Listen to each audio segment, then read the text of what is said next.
All right, buckle up, everyone, and welcome to you, Mother Truckers. Get ready for a wild ride as we take a pit stop to unpack two absolutely crazy flash fiction stories you guys sent our way.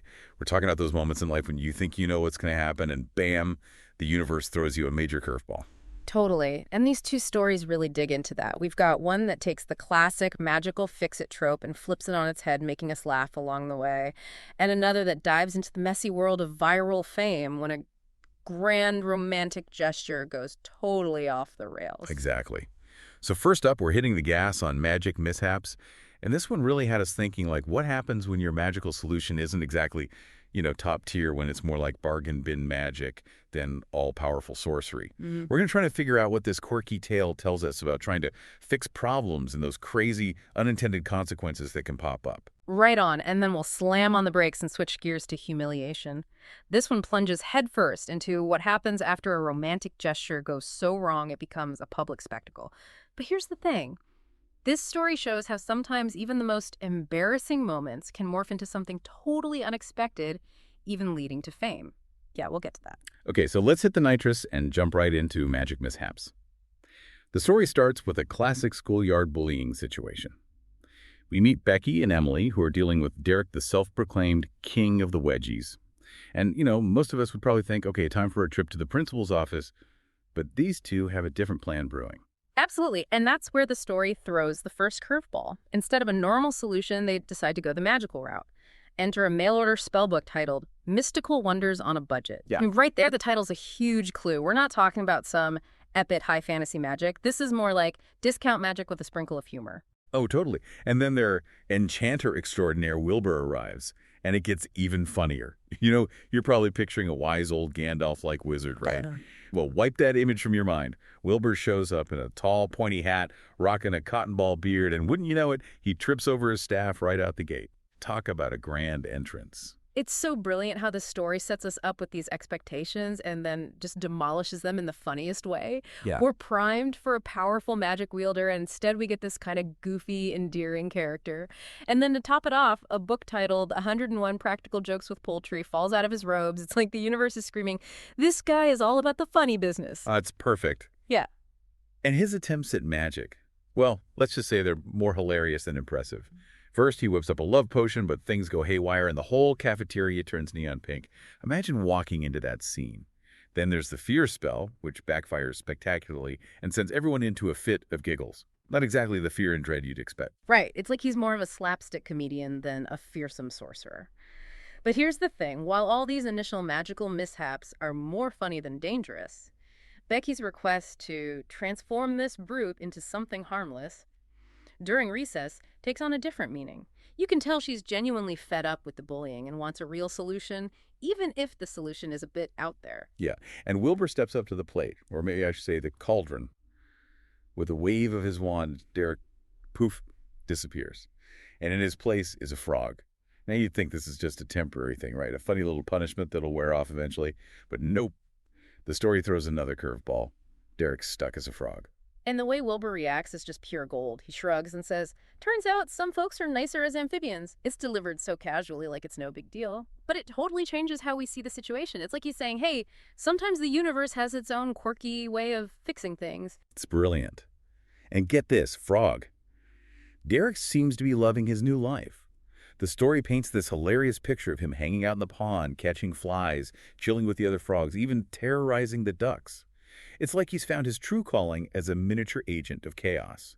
Plus, the whole school is buzzing with this frog prince tale, which adds another layer of absurdity to the whole thing. When you think about it, this unexpected outcome raises some interesting questions about what we consider to be justice or a good outcome. Becky initially wanted to stop Derek's bullying, but what she got was something way more unusual and maybe even more effective in its own strange way. It makes you wonder if sometimes the best solutions are the ones we never saw coming. So true. Becky's initial anger towards Derek seems to fade into this amused acceptance as she watches Frog Derek living his best amphibian life. And maybe Wilbur, with his goofy spells and poultry-themed joke books, wasn't your typical heroic wizard, but he might have been the perfect enchanter to deliver this unique brand of justice. All right, enough of the magical mishaps for now. Let's switch lanes and dive into humiliation. This story kicks off with a classic romantic gesture. We've got Ben standing out in the freezing cold, belting out a cheesy love song beneath Sarah's window. He's pouring his heart out, hoping for a smile, a sign that she feels the same. A classic tale of young love. But it doesn't take long for things to go south. It's like watching a train wreck in slow motion. First, Sarah's dad shows up looking less than thrilled. Talk about an awkward mood killer. Then the neighbors start popping up on their balconies, rubbing the sleep from their eyes, and wondering what the heck is going on. The intimate moment Ben envisioned turns into a full-blown neighborhood spectacle. And the real gut punch comes from the fact that Sarah's window stays dark the whole time. That detail just amplifies Ben's humiliation tenfold. It's not just that his grand gesture's bombing, it's that the person he's trying to impress isn't even witnessing his vulnerability. It's like adding insult to injury. Oh, it gets even worse. The neighborhood dog starts barking, a baby starts crying, and then as if things couldn't get any more cringeworthy, someone yells encore. It's almost comically bad, like the universe is conspiring to make Ben the ultimate laughingstock. And this is where the story touches on something really important about public embarrassment in today's world. Because guess what? Out come the phones. That's right. This localized moment of cringe is about to go global. Ben's not just facing the judgment of his neighbors anymore. He's on the verge of becoming an internet meme, the epic fail that everyone's going to be sharing and laughing at. The song finally ends, not with a triumphant flourish, but with confused applause. A hesitant thumbs up from Sarah's dad, and a dollar bill fluttering down from one of the balconies. It's like the universe is saying, good effort, kid, but better luck next time. But the real twist, that video goes viral. And it's not just viral, it explodes online. Within hours, Ben's Serenade has racked up more views than there are people in his town. His phone is blowing up with notifications, a constant stream of mostly mocking comments. It's a brutal reminder of how quickly a private moment can turn into public fodder in the digital age, and how ruthless the online world can be. But hold on. Just when you think Ben's hit rock bottom, there's a glimmer of hope. A message from a music producer pops up in his inbox. Talk about unexpected.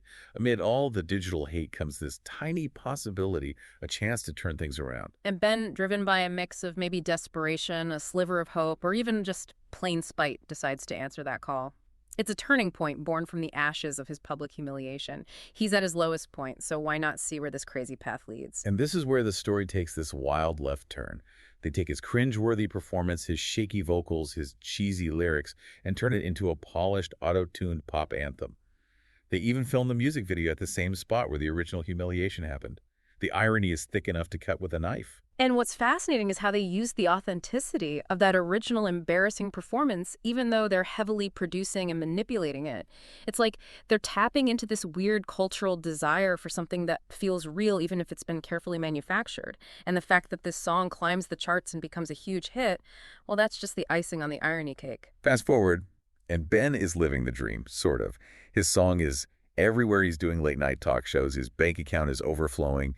He's got all the external signs of success, but there's this emptiness underneath. The story describes it as an empty echo chamber in his heart. He got fame, but not the connection he was longing for. And that brings us back to Ben's original motivation. It shows how life can take these unpredictable twists and turns. His heartfelt attempt to win Sarah's heart blew up in his face, but that very failure launched him on this bizarre path to success. It makes you wonder what really matters, achieving those initial goals or embracing the detours life throws at you. And then comes the big concert. Ben's standing on stage in a sold-out stadium, lights flashing, fans roaring. It's the pinnacle of his musical career.